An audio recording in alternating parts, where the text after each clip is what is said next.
देखते मीठे बाबा आज है 10। अच्छा 10 माना रात को बस कर देना है, रात को 10 से पहले ही सो जाना है। बाबा कहते हैं 10-7-20 प्रातः मुरली। ओम शांति। बाप दादा मधुबन से। मीठे बच्चे, तुम इस पढ़ाई से अपने सुखधाम जाते हो वाया शांति धाम।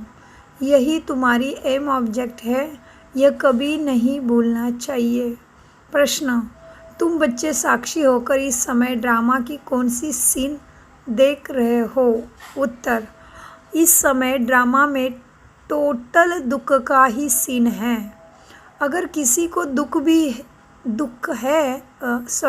किसी को सुख भी है तो भी अल्प काल का है, काकविष्टा समान है।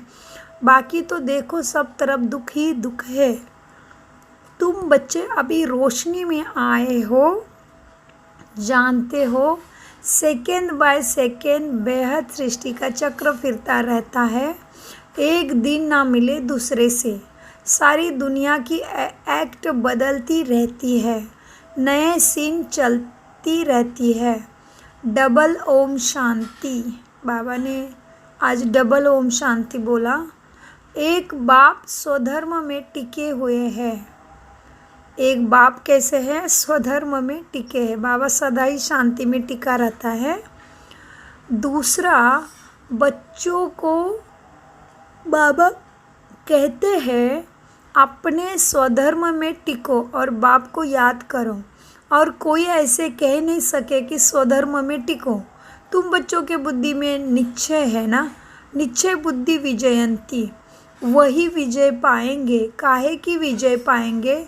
बाप के वर्षे की विजय। स्वर्ग में जाना यह है बाप के वर्षे की विजय पाना। बाकी है पद के लिए पुरुषार्थ। स्वर्ग में जाना तो ज़रूर है। बच्चे जानते हैं यह छीछी दुनिया है, बहुत अथाह दुख आने वाला है। ड्रामा के चक्र को तुम ही जानते हो। अनेक बार बाबा आया हुआ है, पावन बनाए सभी आत्माओं को मच्छर सदृश ले जाने, फिर खुद भी निर्वाण में जाकर निवास करेंगे, बच्चे भी जाएंगे। तुम बच्चों को यह तो खुशी रहनी चाहिए, इस पढ़ाई से हम अपने सुखधाम जाएंगे। वहाँ शांति धाम, सुखधाम भी कैसे जाएंगे? वाया शांति धाम। यह है तुम्हारी एम ऑब्जेक्ट, सुखधाम में जाना, ये एम ऑब्जेक्ट है। यह भूलनी नहीं चाहिए। रोज रोज सुनते हो, समझते हो, हमको पतित से पावन बनाने के लिए कौन पढ़ा रहा है? बाप पढ़ा रहा है। पावन बनने का सहज उपाय बताते हैं, याद है। याद ही पावन बना सकती है, ये कोई नई बात नहीं। लिखा हुआ है भगवान ने राजयोग सिखाया, सिर्फ भूल यही कर दी है जो कृष्ण का नाम डाल दिया है।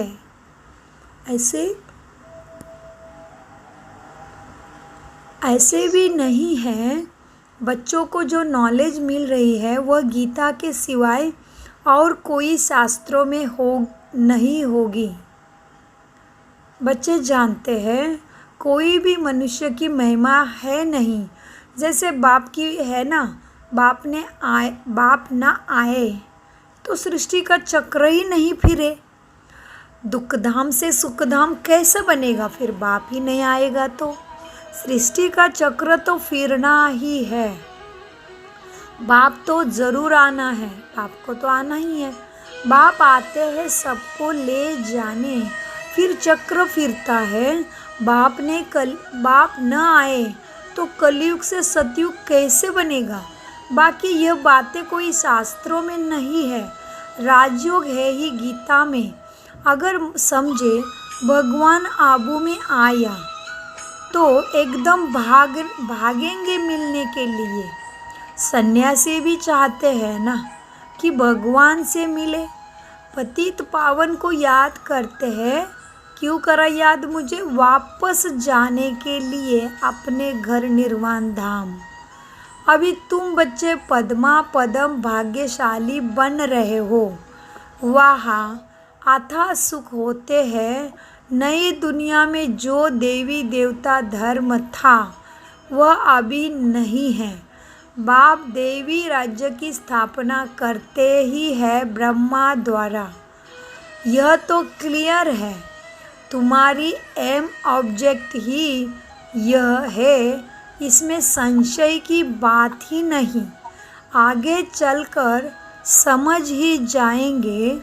राजधानी जरूर स्थापन होती है। आदि सनातन देवी देवता धर्म है। जब तुम स्वर्ग में रहते हो तो इनका नाम ही भारत रहता है। फिर जब तुम नरक में आते हो तब इसका नाम होता है हिंदुस्तान। यहाँ कितना दुख है। फिर यह सृष्टि बदलती है। फिर स्वर्ग में सुख है। ये नॉलेज तुम बच्चों को है। दुनिया में मनुष्य कुछ भी नहीं जानते। बाप खुद कहते हैं अब है अंधियारी रात। रात में मनुष्य धक्के खाते रहते हैं। तुम बच्चे रोशनी में हो अभी। यह भी साक्षी हो बुद्धि में धारण करना है। सेकंड बाय सेकंड बेहद सृष्टि का चक्र फिरता रहता है। एक दिन ना मिले दूसरे से सारी दुनिया की एक्ट बदलती रहती है। नए नए सीन चलती रहती है। इस समय टोटल है दुख का सीन। अगर सुख है तो भी काग विष्टा समान थोड़ा है। बाकी दुख ही दुख है। इस जन्म में करके सुख होगा, फिर दूसरे जन्म में दुख। अब तुम बच्चों के बुद्धि में यह रहता है अभी हम जाते हैं अपने घर। इसमें मेहनत करनी है पावन बनने की। श्री श्री ने श्रीमत दी है श्री लक्ष्मी नारायण बनने की। बैरिस्टर मत देंगे बैरिस्टर भव बनने का। अब बाप भी कहते हैं तुम श्रीमत से ऐसे मेरे जैसे आत्मिक भाव वाले बनते हो और फिर लक्ष्मी नारायण भी तुम ही बनते हो।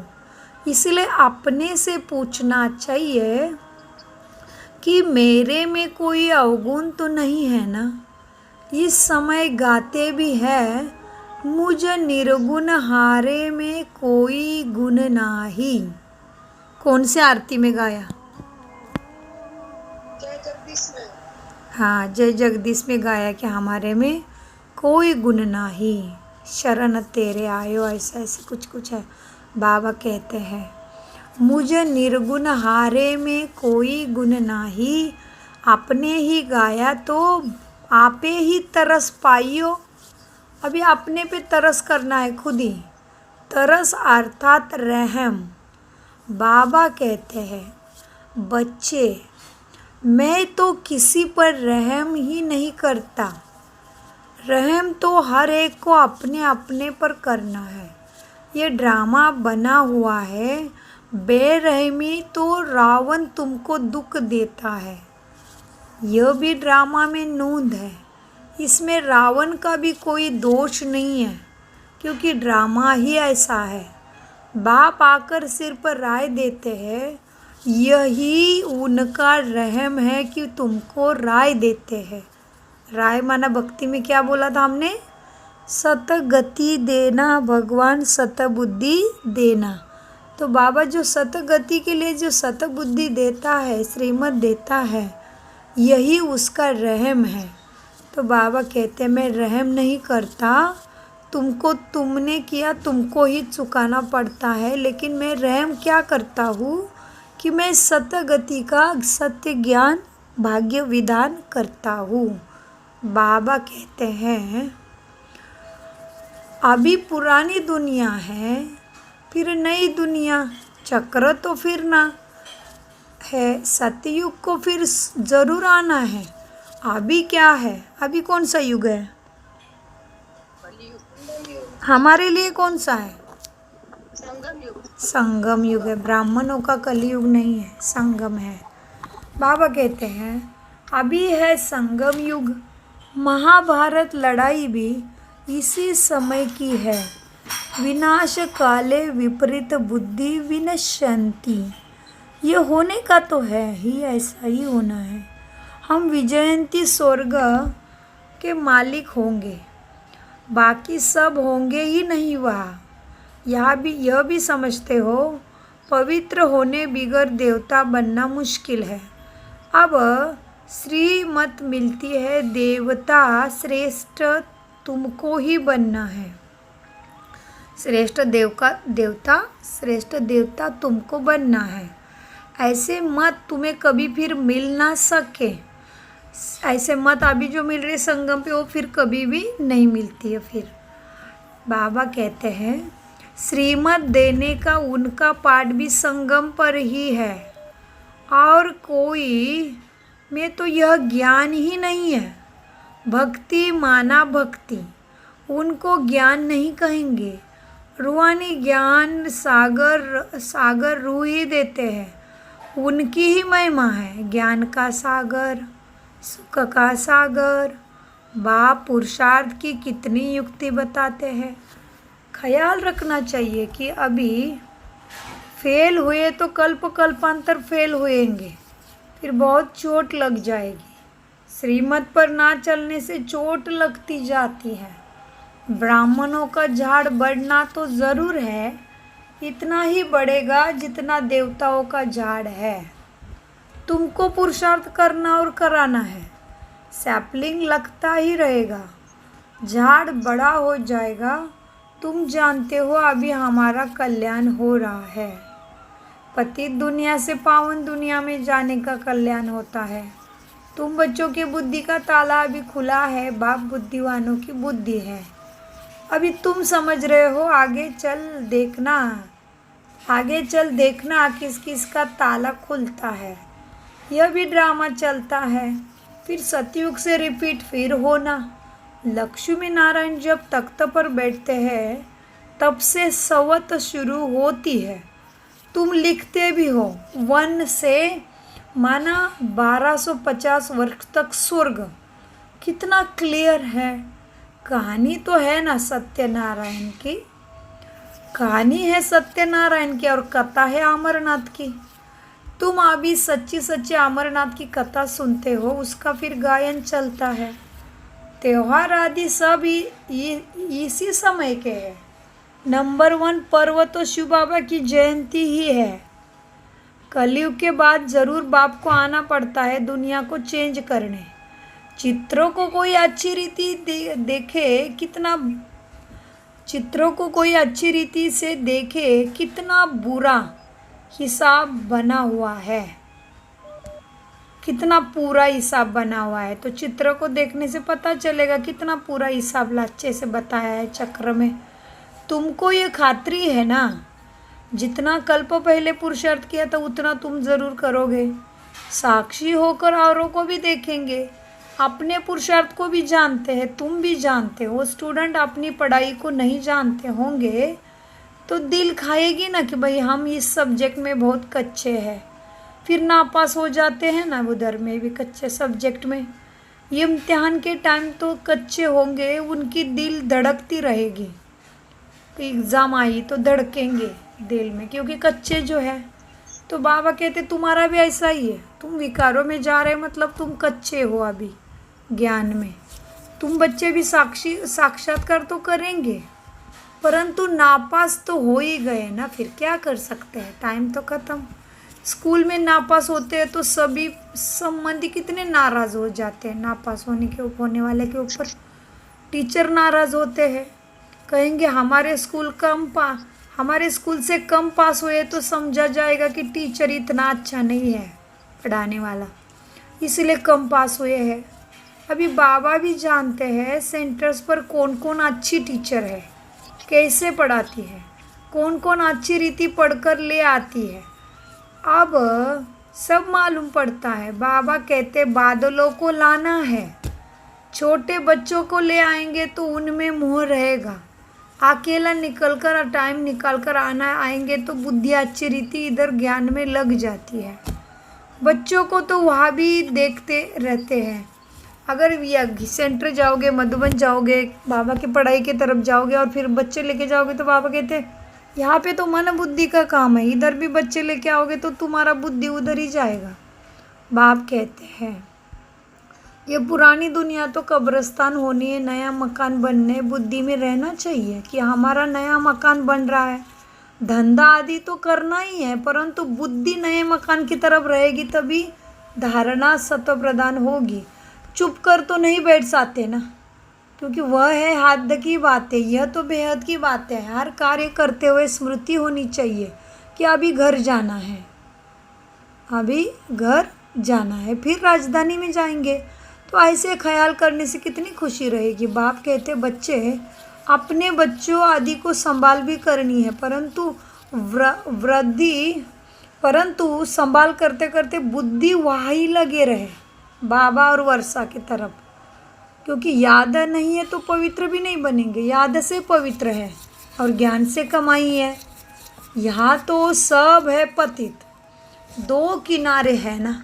बाबा को खिवैया कहते हैं परंतु अर्थ नहीं समझते। तुम जानते हो बाप उस किनारे ले जाते हैं, आत्मा जानती है हम अब बाप को याद कर बहुत नज़दीक जा रहे हैं। खिवैया नाम भी अर्थ सहित रखा है ना। यह सब महिमा करते हैं, नैया मेरी पार लगाओ। सत्ययुग में ऐसे कहेंगे क्या कि नैया मेरी पार लगाओ? कलयुग में ही पुकारते हैं। तुम बच्चे समझते हो ना कि बेसमझ को तो यहाँ आना ही नहीं है। संगठन में बाप की सख्त मना है, निश्चय नहीं है तो कभी भी ले नहीं आना इस तरफ, कुछ भी नहीं समझेगा। फिर पहले तो 7 दिन का कोर्स करा दो, कोर्स को तो करना है ही है। और फिर बाबा कहते कोई को तो 2 रोज़ में ही तीर लग जाएगा, क्योंकि तुम्हारे घराने का होगा, उसको अच्छा लगेगा तो फिर छोड़ेंगे ही नहीं ज्ञान को। कहेंगे हम तो 7 रोज़ और भी सीखेंगे। तुम झट समझ जाएंगे हाँ यह तो हमारे कुल का है। तेज बुद्धि जो होंगे ना वो कोई बात की परवाह नहीं करेंगे। अच्छा एक नौकरी छूट जाएगी दूसरी मिलेगी। बच्चे दिल वाले जो होते हैं ना उनकी नौकरी आदि छूटती ही नहीं है। खुद ही वंडर खाते हैं कि बच्चियाँ कहती है हमारे पति की बुद्धि फेरो। बाबा कहते मुझे मत कहना पति की बुद्धि फेरने के, अपना योग बल से उसकी बुद्धि फिरा दो। तुम योग बल का प्रयोग करो, तुम योग बल में रहकर फिर ज्ञान समझाओ उसको, पति को ज़रूर समझेगा। बाबा थोड़ी बुद्धि को फेरेगा। फिर तो सभी ऐसे धंधे करते रहेंगे, जो रस्म निकलती है उनको पकड़ लेते हैं। कोई गुरु से किसी को फ़ायदा हुआ सुना तो बस उनके पीछे पड़ जाते हैं। नई आत्मा आती है तो उनकी महिमा तो निकलती है ना, परंतु बहुत फॉलोअर्स बन पड़ते हैं। इसीलिए इन सब बातों को देखना नहीं है, तुमको देखना है कि अपने को हम कहाँ तक पढ़ा रहे हैं, खुद को ही कितना पढ़ा रहे हैं। आत्मा का पाठ भी पूरा किया कि नहीं खुद ही देखना है। यह तो बाबा डिटेल्स में जैसे चिट चाट करते हैं, बाकी सिर्फ कह देना बाप को याद करो, यह तो घर में भी रह कर सकते हो। लेकिन ज्ञान का सागर तो बाबा है ना, तो ज्ञान वो ही देता है। यह है मुख्य बात मन मना भव की। साथ में सृष्टि के आदि मध्य अंत का भी राज समझाते हैं।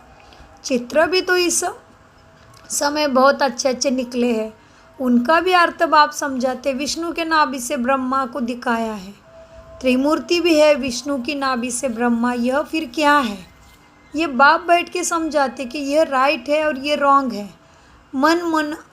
मनोमय चित्र भी ढेर बना दिए हैं। कोई शास्त्र में चित्र भी दिखाया है, परंतु कोई ने कितनी आयु लिख दी, कोई ने कितनी लिख दी, अनेक मत हो गई।